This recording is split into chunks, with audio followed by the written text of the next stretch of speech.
कल हमने ये पढ़ा था लास्ट कि अगर एक एसएससी किसी कंपनी में सब्सटेंशियली इंटरेस्टेड है, अगर एक एसएससी किसी कंपनी में सब्सटेंशियली इंटरेस्टेड है और उस कंपनी से उसके स्पाउस को कोई सैलरी मिलती है, तो हम देखेंगे कि क्या वो सैलरी उनकी क्वालिफिकेशन की वजह से है।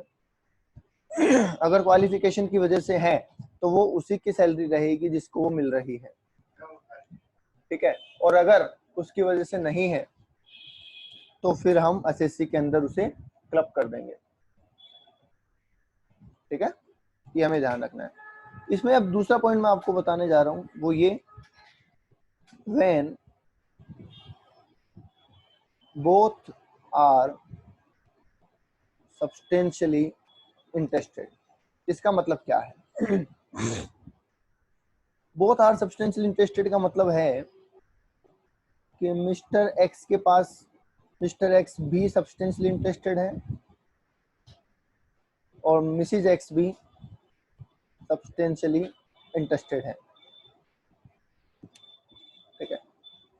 और इस कंपनी से दोनों को ही सैलरी भी मिल रही है,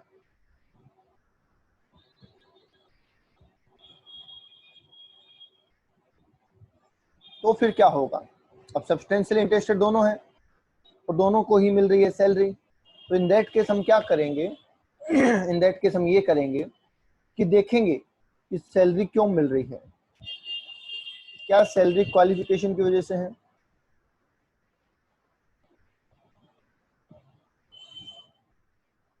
अगर हाँ सैलरी क्वालिफिकेशन की वजह से है, तब तो ये उसी की रहेगी जिसको मिल रही है। मिस्टर एक्स को मिल रही है तो मिस्टर एक्स की,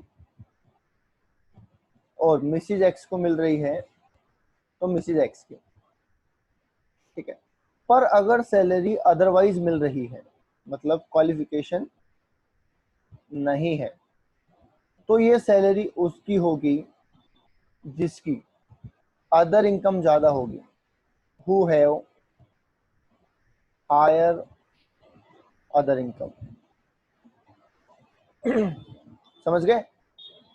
एसएससी और स्पाउस दोनों सब्सटेंशियली इंटरेस्टेड है, दोनों को सैलरी मिल रही है, और अगर वो क्वालिफिकेशन की वजह से है तब तो अपनी अपनी सैलरी में चले जाएंगे, और अगर क्वालिफिकेशन से नहीं है तो फिर जिसकी अदर इनकम, सैलरी को छोड़ के अदर इनकम जिसकी ज्यादा होगी, उसकी इनकम में दोनों की सैलरी इंक्लूड कर दी जाएगी। खुद की तो होगी, दूसरे वाले की भी उसमें इंक्लूड कर दी जाएगी। बताइए, ये कंसेप्ट क्लियर है? पहले फिर क्वेश्चन पे आएंगे। बी वाला कंसेप्ट क्लियर है?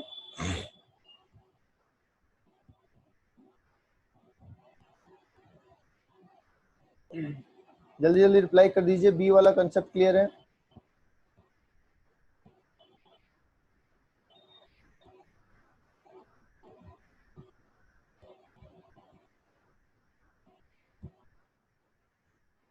ठीक है, तो अब आते हैं हम क्वेश्चन नंबर 1 पे। क्या कह रहा है क्वेश्चन नंबर 1? अब पढ़ते हैं। क्वेश्चन नंबर 1 कह रहा है कि mister Ram and Mrs Ram दोनों एक कंपनी में शेयर होल्ड करते हैं। ये 20% होल्ड करते हैं और ये 30% होल्ड करते हैं। दे आर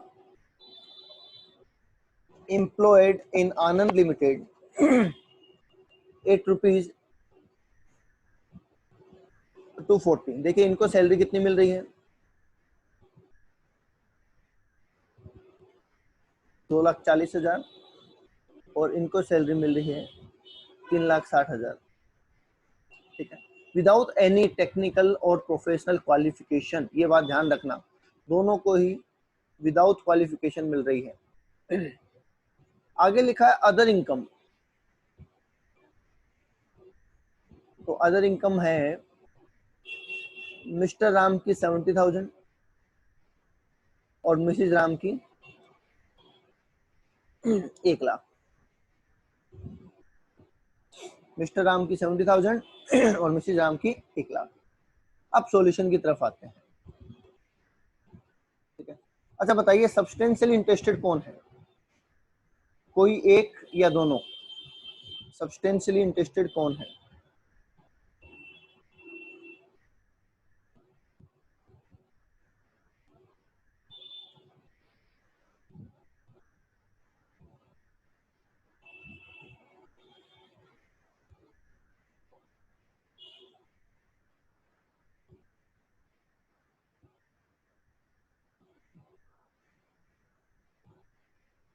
एडिंग आपको एग्जाम में जरूर लगानी है, ये बात ध्यान रहे।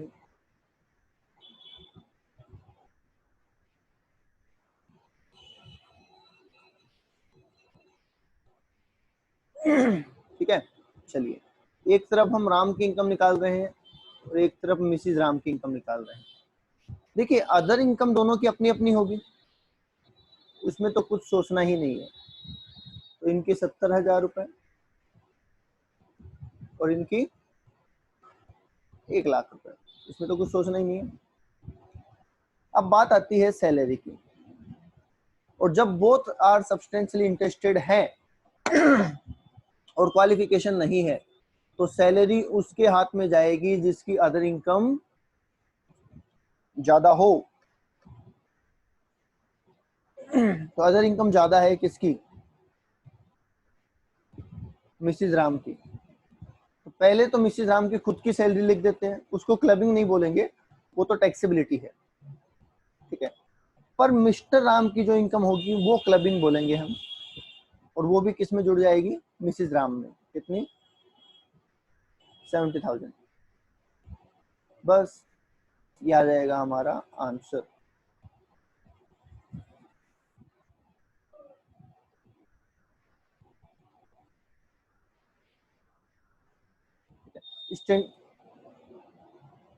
अदर इनकम क्या है? अदर इनकम है सैलरी को छोड़ के अदर इनकम, उस कंपनी से मिलने वाली सैलरी को छोड़ के अदर इनकम। सैलरी, अच्छा ओके ठीक है, सैलरी 240 है, बिल्कुल बिल्कुल बिल्कुल बिल्कुल, यस सॉरी, 240 है सैलरी, 240 आएगी, यस।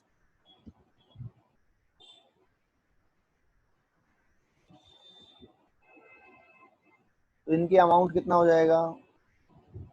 70,000। इनका अमाउंट कितना हो जाएगा? 7 लाख।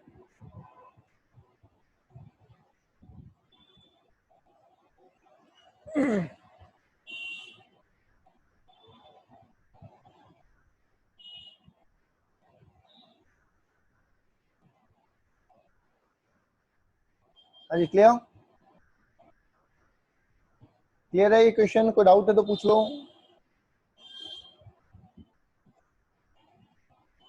क्वेश्चन क्लियर है बेटा? कोई डाउट?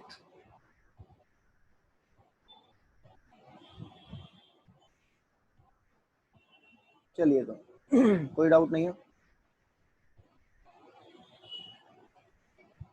अदर इनकम और अदरवाइज दोनों अलग अलग है, मतलब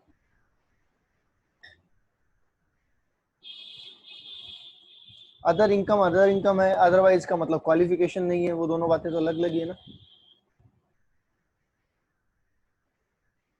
दूसरा क्वेश्चन कर रहे हैं Mr Ram, Mr Om and Mrs Om both are working in a limited without purchasing any technical and professional qualification। Her question को ध्यान से पढ़ेंगे, कहीं पे भी काम की बात मिल सकती है, तो इस बात को ध्यान रखेंगे आप। आगे लिखा है, कुछ डिटेल दे रखी है हमें। टैक्सेबल सैलरी दोनों की दे रखी है, 2,20,000 और 70,000। अदर इनकम दोनों की दे रखी है, और अलग अलग केसेस दे रखे हैं, ठीक है। तो हम एक काम करते हैं, ऐसा जब भी क्वेश्चन आए तो आपका प्रेजेंटेशन अच्छा होना चाहिए। आपसे बोला है इनकम बतानी है, तो आप हेडिंग लगाएंगे computation of income of Mr Om and Mrs Om for assessment year 2020-21। Okay, हमारे पास 3 सिचुएशन है, तो हम 3 केस बनाएंगे। First case, second case, third case.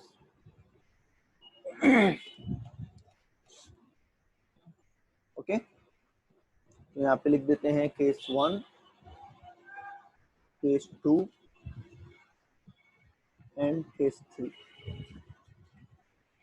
Other income की बात करें तो देखिए, अदर इनकम तो अपनी अपनी रहेगी, तो यहाँ पे हमें सब पॉइंट बनाने पड़ेंगे, ध्यान से समझ लेना।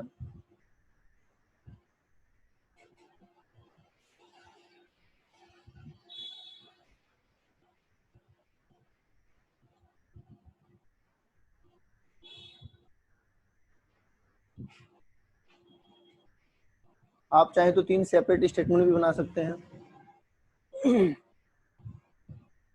ठीक है, ओम मिसिज ओम, ओम मिसिज ओम और ओम मिसिज ओम, ऐसा लेके चल रहे हैं।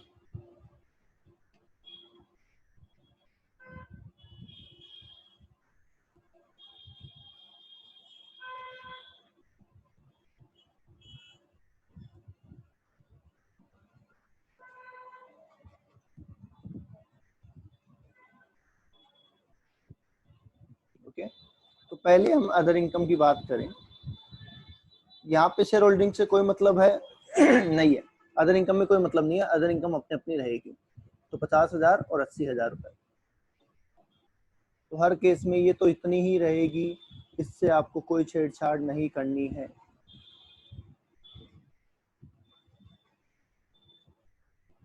ठीक है, अब आते हैं सैलरी की बात कर लेते हैं। फर्स्ट केस में बताइए कौन सब्सटेंशियली इंटरेस्टेड है। केस नंबर 1 में सब्सटेंशियली इंटरेस्टेड कौन है, मिस्टर ओम या मिसिज ओम?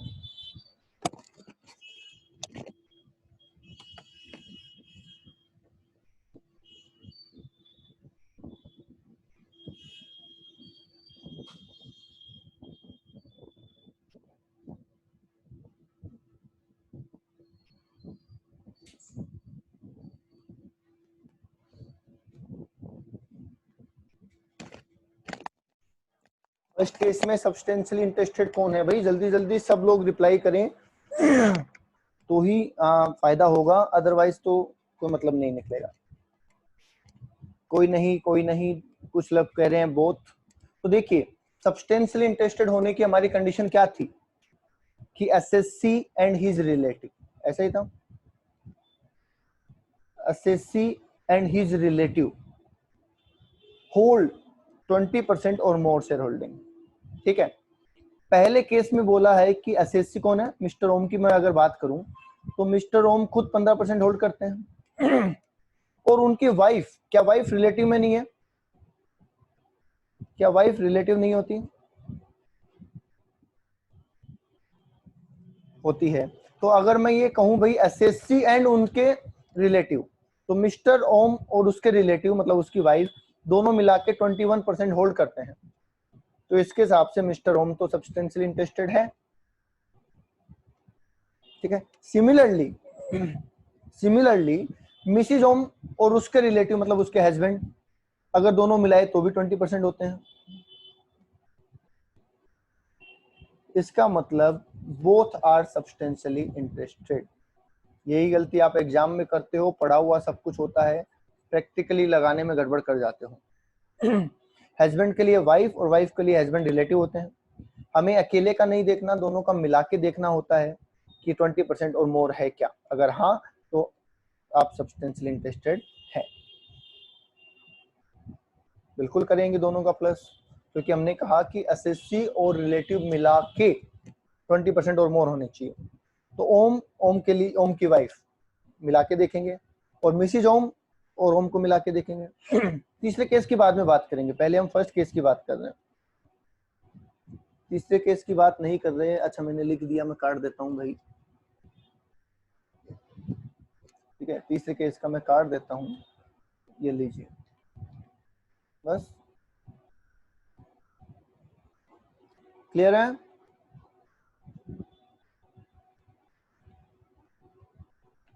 ठीक है, तो अब जब पहले केस में दोनों सब्सटेंशियली इंटरेस्टेड हैं तो दोनों की सैलरी उसमें जाएगी जिसकी अदर इनकम क्या है, ज्यादा है। और अदर इनकम किसकी ज्यादा है, मिसेस की ज्यादा है।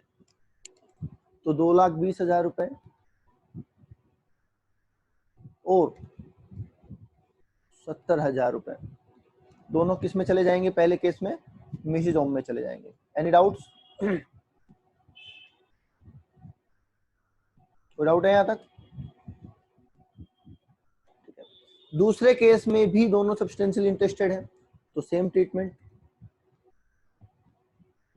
2,20,000 और 70,000।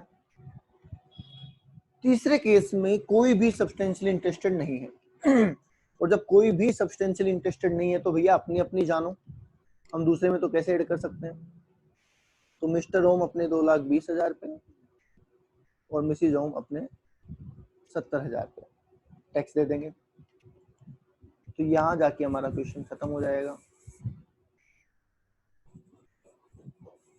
और टोटल इनकम आपको बता देनी है। पहले केस में ओम की 50,000 और मिसिज ओम की 3,70,000, इनकी 50,000,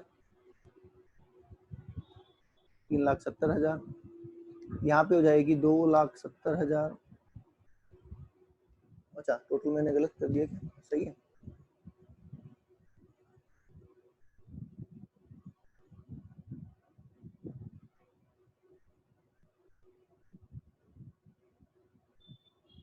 हाँ ठीक है,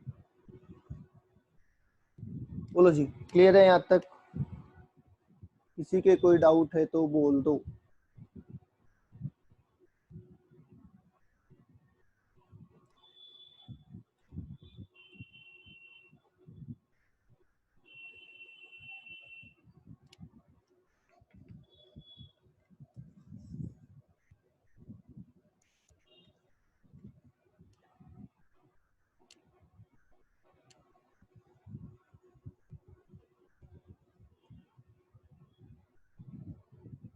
बोलिए भाई, किसी को कोई डाउट?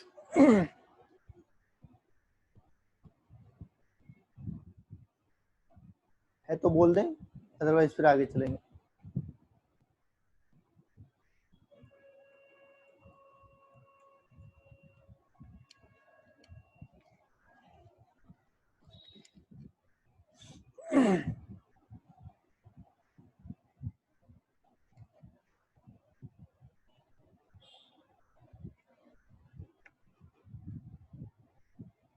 चलिए ठीक है, वेरी गुड। एक क्वेश्चन और कर लेते हैं, क्वेश्चन नंबर 3। देखिए क्वेश्चन नंबर 3 क्या कह रहा है। क्वेश्चन नंबर 3 ये कह रहा है कि mister and Mrs x working in A limited without not possessing any qualification. Same वही केस है। आगे लिखा है कि उनकी शेयर होल्डिंग है 15% और 6%। तो बताइए कौन सब्सटेंशियल इंटरेस्टेड है क्वेश्चन नंबर 3 में?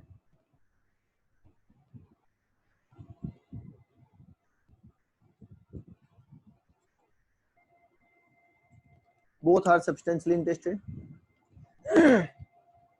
सैलरी है 1,20,000 और 60,000। सैलरी है 1,20,000 और 60,000 और अदर इनकम अलग अलग दे रखी है। तो जिसकी अदर इनकम ज्यादा उसकी कहानी। चलो मैं एक केस की बात कर लेता हूँ।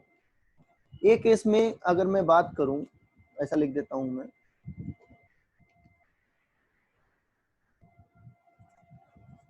केस 1, यहाँ पे लिख देते हैं मिस्टर एक्स और यहाँ लिख देते हैं मिसिज एक्स। केस 1 में अदर इनकम किसकी ज्यादा है?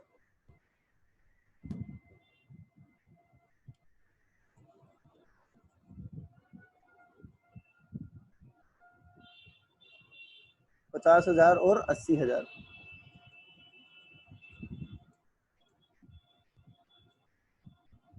तो किसके हैंड में जाएगी सैलरी?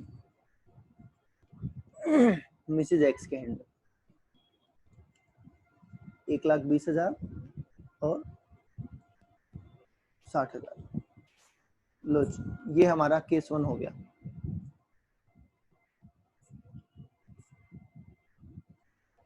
इनकी इनकम 50,000 है और इनकी इनकम 2,60,000 है। क्लियर? Okay, case number 2।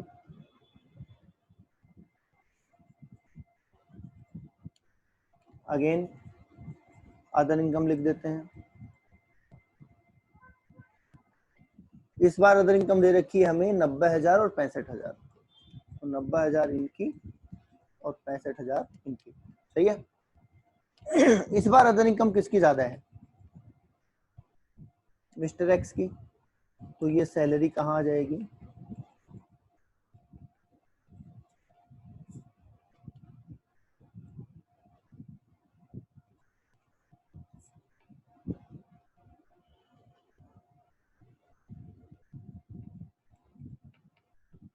बोलिए, क्लियर है ये बात, समझ में आ रही है?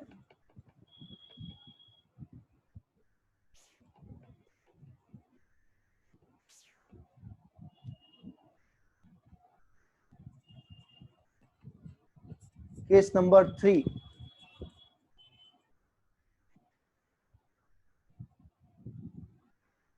अदर इनकम है ही नहीं,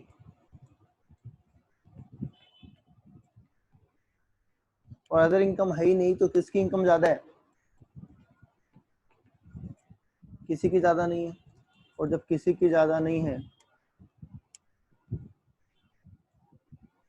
तो अपनी अपनी सैलरी संभालें।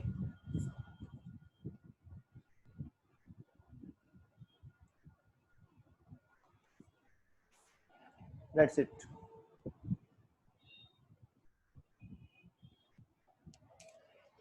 बोलिए, क्वेश्चन नंबर 3 में कोई डाउट किसी को?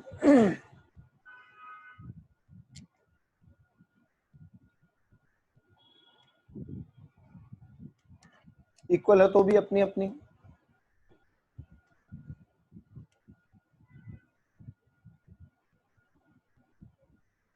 जहां पे भी कोई ऐसा पॉइंट आ जाता ना कि इक्वल है या नहीं है तो फिर अपना अपना।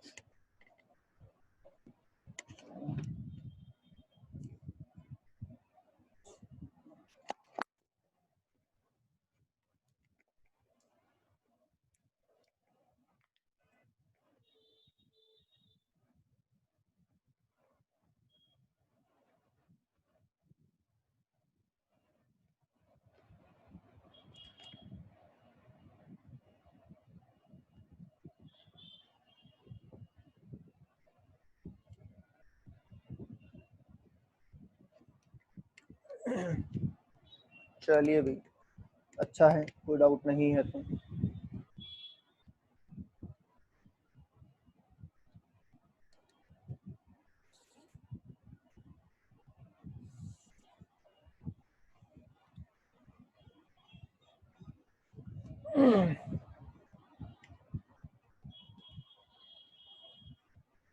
अब आते हैं आगे। 3 केस हमने पढ़ लिए थे।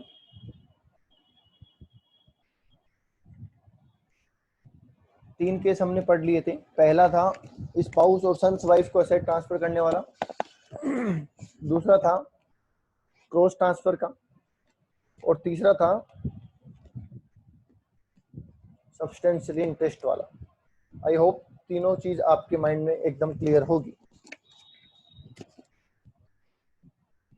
तो हम चल रहे हैं फोर्थ पॉइंट के ऊपर। हमारा फोर्थ पॉइंट क्या कह रहे हैं, तो एक एग्जांपल से समझिए, ज्यादा बेटर रहेगा।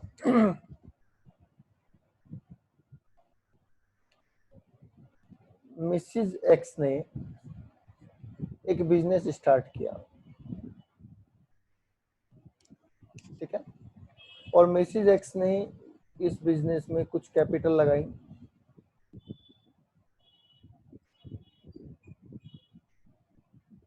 मान लीजिए 6 लाख रुपए की।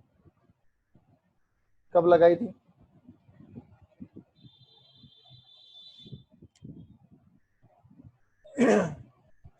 1 अप्रैल 2019 को।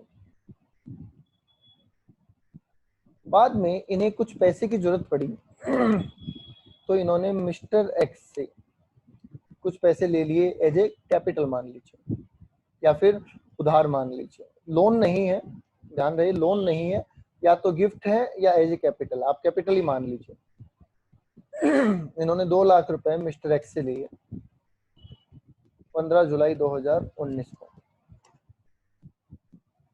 और काम चलने लगा। पूरे साल में इन्होंने प्रॉफिट कमाया। कितने रुपए का कमाया? मान लीजिए 3 लाख रुपए का कमाया ड्यूरिंग 2019-20। सवाल ये उठा कि ये 3 लाख का प्रॉफिट किसकी इनकम में जाएगा? मिसिज एक्स की, मिस्टर एक्स की, या दोनों की? किसकी इनकम में जाएगा? ठीक है, तो प्रोविजन बता देता हूं मैं। ऐसे तो आप जो आंसर देंगे वो तुक्का होगा, तुक्के पे नहीं जाना है। मैं प्रोविजन बता देता हूं, अकॉर्डिंग टू प्रोविजन चलेंगे। तो यहाँ पे प्रोविजन बनाया गया कि income will be taxable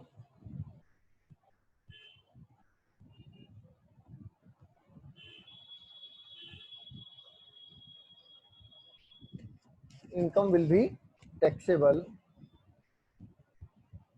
in ratio of capital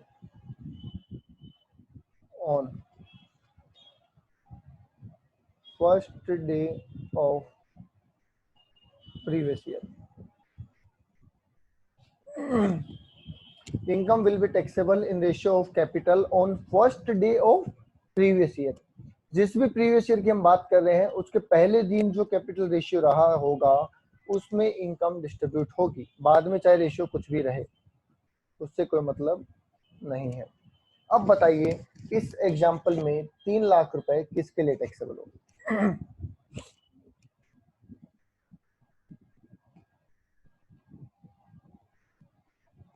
अब बताइए इस एग्जांपल में ये 3 लाख रुपए किसके लिए टैक्सेबल होंगे? मिस्टर एक्स, मिसिज एक्स या दोनों?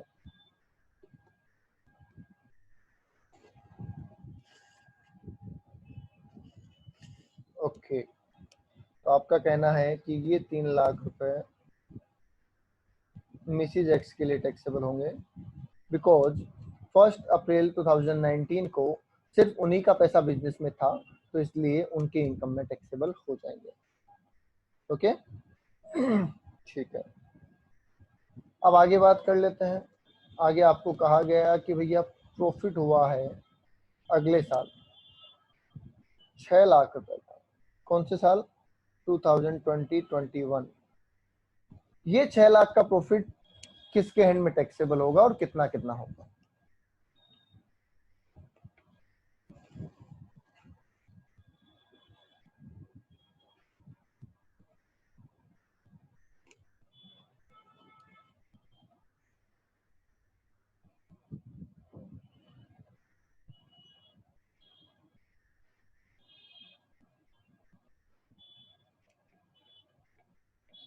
थ्री इज टू वन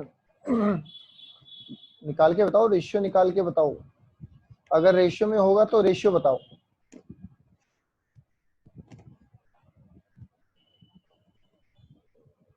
4.5, 4.5, 1.5, 3:1, 9:2,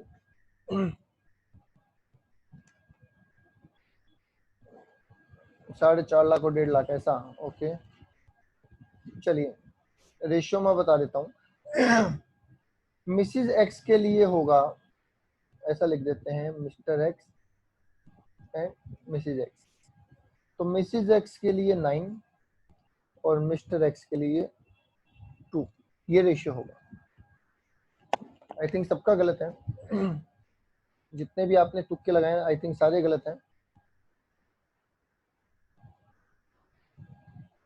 ठीक है, ऐसा क्यों?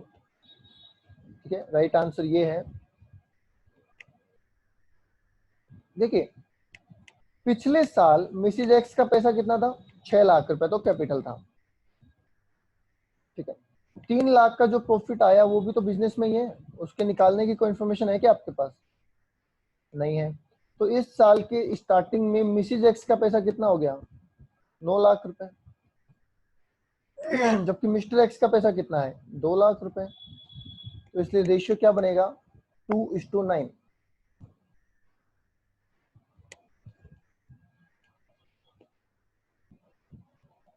अमाउंट क्या बनेगा? 2:9। अब 6 लाख रुपए को 2:9 में डिवाइड किया जाएगा। गिफ्ट लेता तो भी यही होता, गिफ्ट लेता तो भी यही होता, सिर्फ लोन लेता तो ये नहीं होता, क्योंकि लोन पे इंटरेस्ट देना पड़ेगा।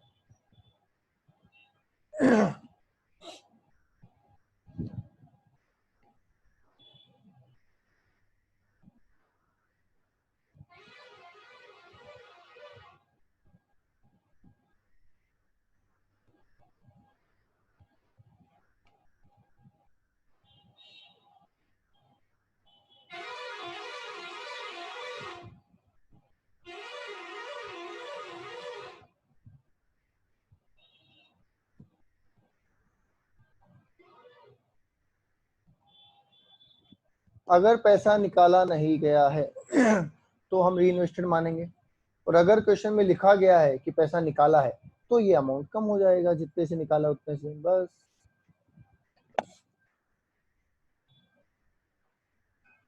यही तो ट्रिक है। वो आपको ऐसा नहीं देगा कि अमाउंट निकाला है, क्योंकि अगर वो ये दे देगा तो आपके माइंड में क्लिक हो जाएगा कि मुझे लेस करना है, और कुछ नहीं लिखा तो आपको ये मानना है अमाउंट री इन्वेस्ट हो गया है। ओके सत्यम। तो इस क्वेश्चन में जो रेशियो होगा that will be 2:9। Any doubts? बोलिए, इस पॉइंट में कोई डाउट है किसी को?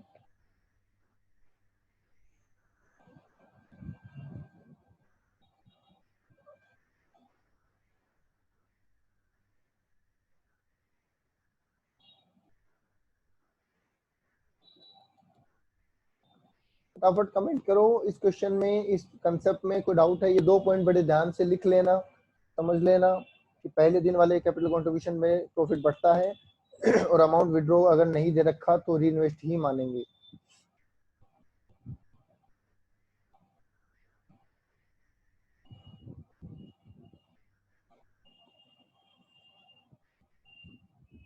ये क्या है? 80% किसने लिखा है?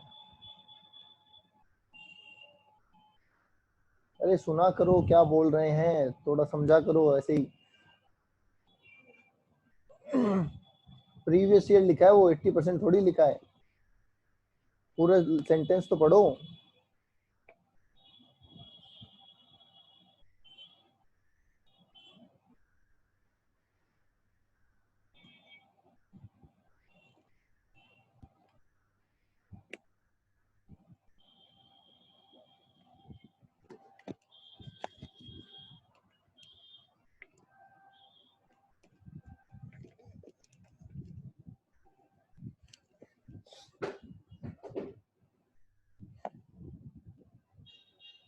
ओके चलिए,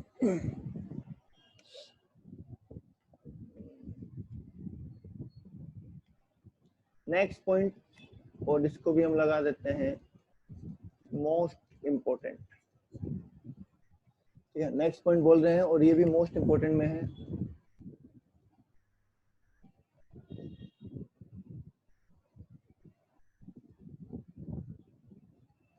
इनकम ऑफ माइनर चाइल्ड।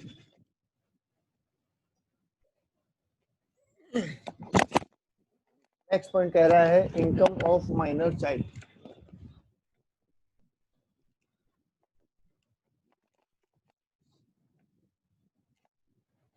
देखिए क्या कह रहा है ये, कि अगर कोई माइनर चाइल्ड है और वो कोई इनकम अर्न करता है, तो भाई हमें क्या तकलीफ है इनकम अर्न करता है तो?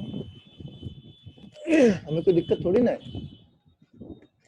अगर माइनर चाइल्ड कोई इनकम कमाता है तो हमें कोई दिक्कत थोड़ी ना है, बिल्कुल नहीं। हमें एक दिक्कत है कि कहीं आपने अपनी इनकम तो माइनर चाइल्ड को डाइवर्ट नहीं कर दी।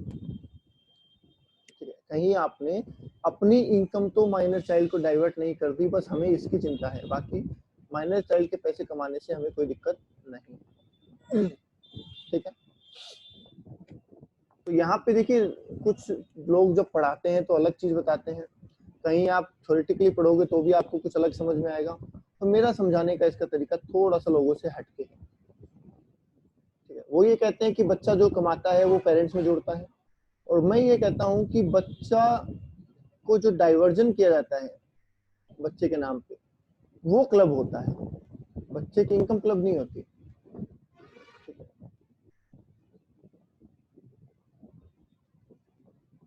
इसको बेटर कैसे समझ सकते हैं हम? इस तरीके से, प्रोविजन में लिखा गया कि अगर बच्चा स्किल से कुछ कमाता है, स्किल का मतलब वो डांस इंडिया डांस में परफॉर्म करता है, ठीक है, लिटिल चैम्प में परफॉर्म करता है, तो वो स्किल हो गया। ठीक है, टैलेंट बोल दो। दूसरा कहा गया है कि मैनुअल वर्क से कुछ कमाता है।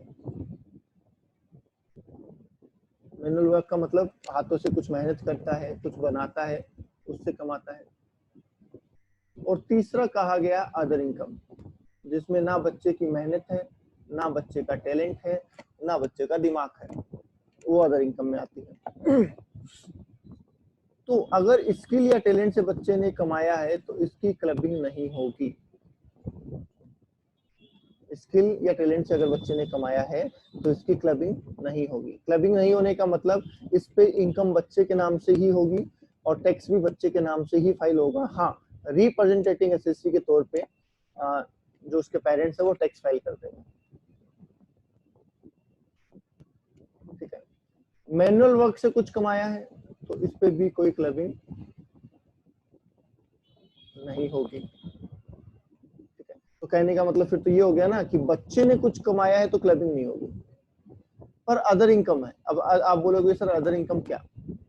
आपने बच्चे के नाम पे फिक्स डिपॉजिट करवा दिया, आपने बच्चे के नाम पे बॉन्ड परचेज कर दिए, आपने बच्चे के नाम पे कोई रेंटल इनकम ले रहे हैं। इन इनकम में बच्चे का कोई हुनर नहीं है, कोई टैलेंट नहीं है तो ये अदर इनकम में आएगी और ये इनकम क्लब होगी। बोलो, आई बात समझ में? तो फिर हम ये नहीं कह सकते क्या कि जो इनकम डाइवर्जन करने की कोशिश की जा रही है, जो पेरेंट्स में आनी चाहिए थी पर बच्चे में डाली जा रही है, उसको तो हम क्लब कर रहे हैं, और जो इनकम वाकई ही बच्चे ने कमाई है उसको क्लब नहीं किया जा रहा है। गिफ्ट डीड, फिर ये तो मतलब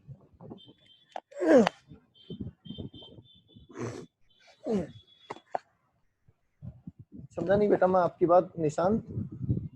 गिफ्ट डीड कम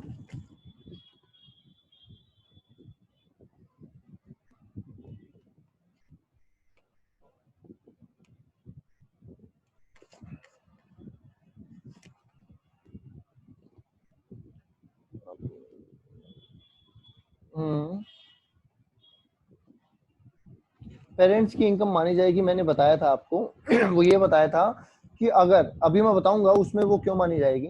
वो खुद इनकम नहीं मानी जाएगी, उस पैसे से कोई इनकम होती है वो पेरेंट्स में आती है। ठीक है, और दैट वाज ए एग्जांपल, वो एक सिर्फ एग्जांपल था। अगर बच्चा टैलेंट से कमाता है तो क्लबिंग नहीं होगी, मैनुअल वर्क से कमाता है तो क्लबिंग नहीं होगी। This is the provision. ठीक है, एग्जांपल और प्रोविजन में फर्क है बेटा। और ऐसी इनकम कमाता है जिसमें बच्चे का ना टैलेंट है, ना स्किल है, ना दिमाग है, तो वो इनकम फिर क्लब होगी। जैसे मान लीजिए वही एग्जांपल कि मैं अगर 15 लाख रुपए अपनी इनकम है मेरी और मुझे इस इनकम को डाइवर्ट करना है, तो मैं इन्वेस्टमेंट अपने नाम से ना करके क्या कर दूंगा, बच्चे के नाम से कर दूंगा। तो इन दैट केस क्या हो जाएगी, क्लबिंग हो जाएगी। पेरेंट्स चाइल्ड को दे अगर गिफ्ट तो वो क्लबिंग में आ जाएगा। अगर उसके भाई देखिए, पेरेंट्स चाइल्ड को गिफ्ट क्यों देंगे, और अगर गिफ्ट देके उस पैसे से ही कोई इन्वेस्टमेंट कर दिया जाता है तो वो फिर क्लबिंग की कैटेगरी में आ जाएगा। उसको डाइवर्जन ऑफ इनकम माना जाएगा, उसको गिफ्ट नहीं माना जाएगा।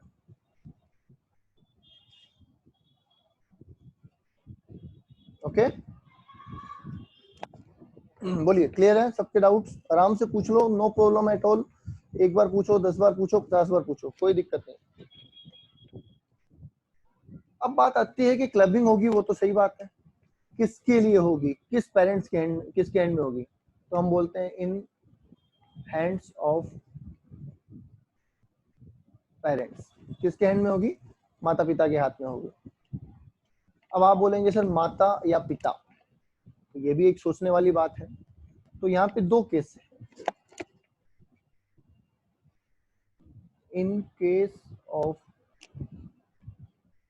डाइवोर्स, अगर डाइवोर्स हो चुका है तो, और रेगुलर केसेस में, या फिर ऐसा बोल सकते हैं मैरिज एग्जिस्ट, शादी है तब तो, टू हैव हायर इनकम। अगर शादी अभी भी चल रही है बच्चे की, सॉरी पेरेंट्स के अभी भी शादी चल रही है, तो जिसकी इनकम ज्यादा है उसके हैंड में, और अदरवाइज डाइवोर्स अगर है तो जिसके पास बच्चे की कस्टडी है उसके हैंड में इनकम क्लब। देखो यहाँ तक।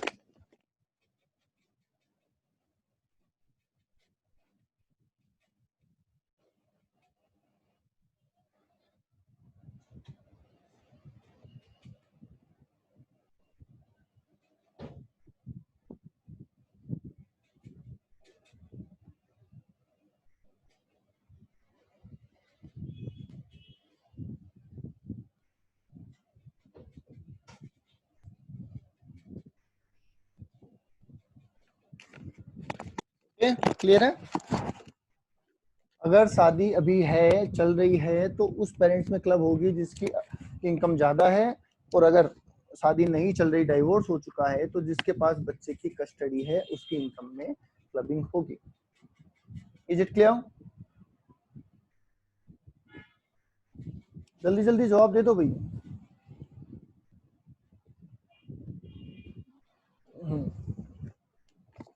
ठीक है। एक बार जिस पेरेंट्स की इनकम में बच्चे की इनकम क्लब होना स्टार्ट हो जाएगी, उसके बाद उसी के हैंड में क्लब होती रहेगी, दूसरे के हैंड में नहीं जाएगी। ये बात ध्यान रखना। एक बार जिस पेरेंट्स के हैंड में, जैसे मान लीजिए इस बार पिताजी की इनकम ज्यादा है और उसमें बच्चे की इनकम ऐड हो गई, और अगली बार रिवर्स हो गया कि माताजी की इनकम ज्यादा हो गई, तो भी वो इनकम पिताजी में ही जुड़ती रहेगी। ये बात ध्यान रखना। बोलो क्लियर है? ठीक है। नेक्स्ट एक इसमें एग्जम्पशन दी गई है सेक्शन 1032 में। एक एग्जम्पशन दी गई है सेक्शन 1032 में, अप टू ₹1500 पर चाइल्ड। जिस भी पेरेंट्स की इनकम में बच्चे की इनकम क्लब होगी, उसे 1500 रुपए पर चाइल्ड की एग्जम्पशन मिलेगी, 1500 रुपए तक। ये बात ध्यान रहे, अप टू 1500। जैसे अगर बाद में डाइवोर्स हो गया तो डाइवोर्स, हाँ फिर डाइवोर्स वाला लगाना पड़ेगा। जब तक शादी रहेगी तब तक वो प्रोविजन रहेगा। ठीक है। ऐसा मान लीजिए कि 2016-17 में फादर की इनकम में क्लबिंग हो गई। ठीक है। 2017-18 में मदर की इनकम ज्यादा होगी, तो भी वो इनकम फादर में ही रहेगी। अगर आप चाहते हो कि वो इनकम मदर में आए, तो फिर आपको असेसिंग ऑफिसर के पास जाना पड़ेगा, मतलब इनकम टैक्स ऑफिसर के पास जाना पड़ेगा और उससे ये करेक्शन करवाना पड़ेगा। समझ गए? अदरवाइज वो ही कंटिन्यू रहेगा, फादर की, फादर की, फादर की। ठीक है। यार कहने का मतलब ये है कि एक बार जो हो जाता है वही प्रोविजन चलता रहता है जब तक कि केओ से उसको सही नहीं करवाया जाए।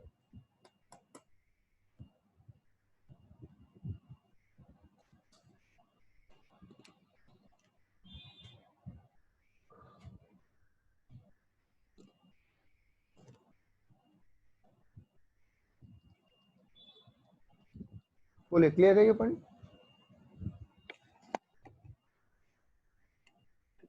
ये वाला पॉइंट मैं दोबारा बता देता हूँ आपको, 1500 रुपए वाला। ये है, मान लीजिए मिस्टर एक्स में 3 बच्चों की क्लबिंग हो रही है, पहले की, दूसरे की और तीसरे बच्चे की। पहले बच्चे की टोटल इनकम ही 800 रुपए है, दूसरे बच्चे की इनकम 2000 रुपए है, और तीसरे बच्चे की इनकम 3000 रुपए है। तो मिस्टर एक्स में जब क्लबिंग होगी तो उसको पहले बच्चे के लिए छूट कितनी मिल जाएगी? 800, क्योंकि 1500 तक की एग्जम्पशन है। समझ रहे हैं? तो इसका मतलब पहले बच्चे की क्लबिंग हो जाएगी 0। दूसरे बच्चे के रिगार्डिंग 1500 की एग्जम्पशन मिल जाएगी, तो क्लबिंग कितनी हो जाएगी? 500। तीसरे में 1500 की एग्जम्पशन मिल जाएगी, तो क्लबिंग कितनी हो जाएगी? 1500। बताइए, ये बात समझ में आती है? एग्जम्पशन वाला पॉइंट समझ में आ गया? हर बच्चे के लिए 1500 रुपए की एग्जम्पशन मिलेगी।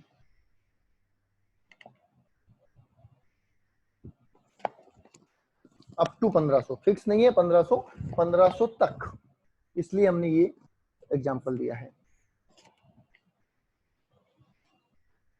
ओके। और एक पॉइंट लिख लीजिए, माइनर मैरिड डॉटर।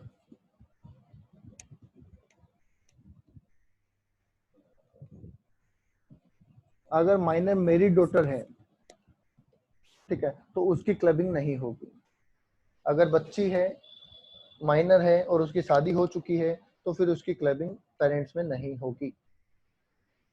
ये पॉइंट स्पेशली याद रखें।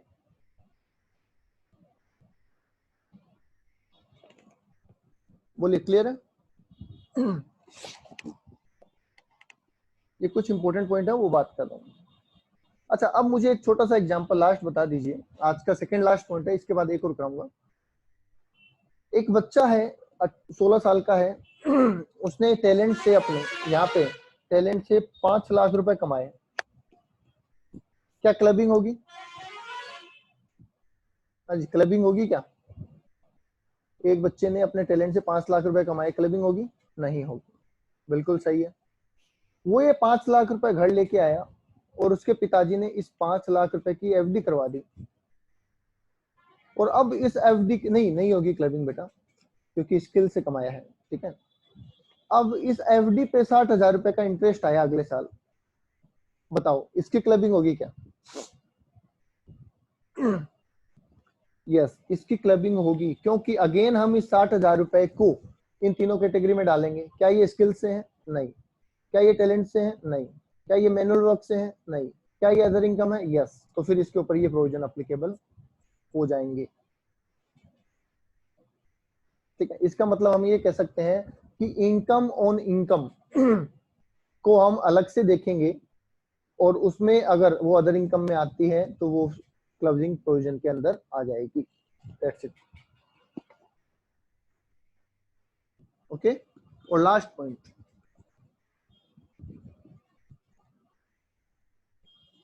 अगर बच्चा डिसेबल्ड है अंडर सेक्शन 80U, मतलब विकलांग है, दिव्यांग है, तो उसकी कोई भी इनकम हो, कैसी भी इनकम हो, उसकी कोई क्लबिंग नहीं होगी, उस पर क्लबिंग के प्रोविजन ही नहीं लगेंगे। ये एक्स्ट्रा ऑर्डिनरी पॉइंट है कि अगर कोई माइनर चाइल्ड डिसेबल्ड है तो उसके ऊपर क्लबिंग के कोई भी प्रोविजन अप्लीकेबल नहीं होंगे।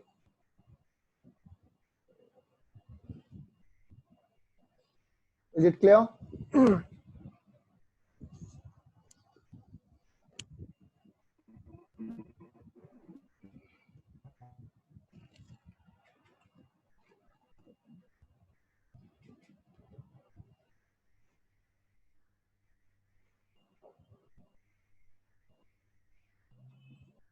कितनी भी चाइल्ड, हाँ कितने, कोई लिमिट नहीं है बच्चों की, जितने बच्चे की इनकम क्लब होगी उतनी एग्जेम्पशन मिलेगी।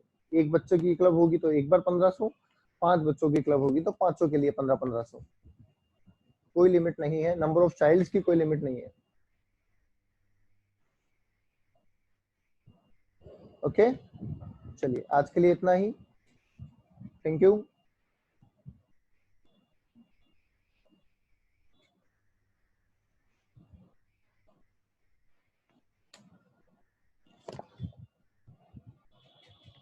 माइनर डॉटर वाला क्या था? माइनर डॉटर ये कह रहा है कि अगर माइनर मेरी डॉटर है तो उसकी क्लबिंग नहीं होगी।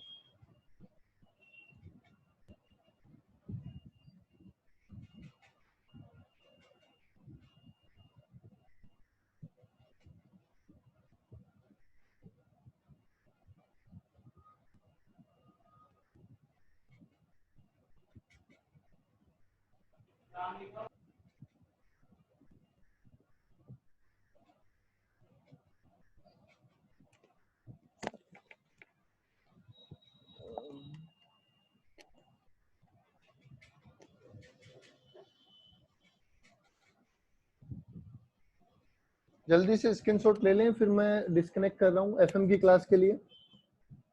यहीं से किया था आज एक तो।